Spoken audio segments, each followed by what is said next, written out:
Symptom of anxiety disorder. Anxiety ডিসঅর্ডারের লক্ষণগুলো কি সে বিষয় নিয়ে কথা বলবো। মূলত অ্যাংজাইটির ক্ষেত্রে ৩টে বিষয়ে আপনার লক্ষণগুলো আইডেন্টিফাই করতে পারেন। একটা হলো শারীরিক, মানসিক, আর একটা হলো আচরণগত বা বিহেভিয়ারাল।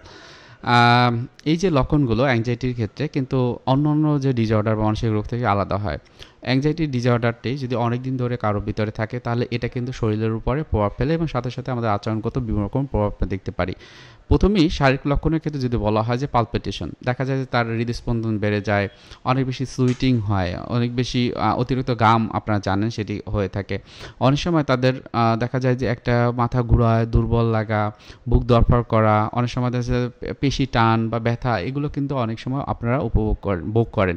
তারপর অনেকে কিন্তু যেটা বলে যে নাউশিয়া হয়, পাকস্থলীতে অস্বস্তি বা বমি বমি ভাব কিন্তু তাদের ক্ষেত্রে হয়ে থাকে।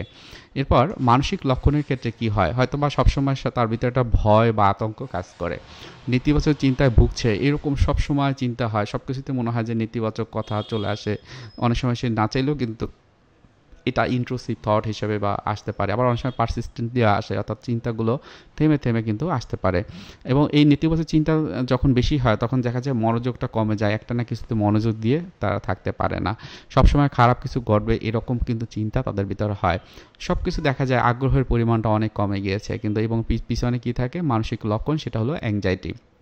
এখন আচরণগত লক্ষণ কিছু আছে যেটাও কিন্তু খুবই গুরুত্বপূর্ণ, কারণ আমরা যখন যে সমাজে থাকি বা যে পরিবারে থাকি তখন আমাদের আচরণের মাধ্যমে অন্যরা কিন্তু ইভ্যালুয়েশন করতে পারে আমার অবস্থানটা।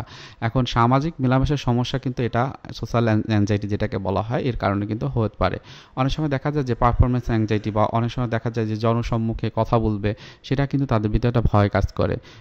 দেখা যায় যে আপনারা জানেন অনেকেই বলেন যে ওভার থিঙ্কিং করা বা অতিরিক্ত চিন্তা হওয়া, সেই বিষয়গুলোর কথা যখন বলেন সেটাও কিন্তু আপনাদের আচরণগত কিছু লক্ষণে চলে আসে।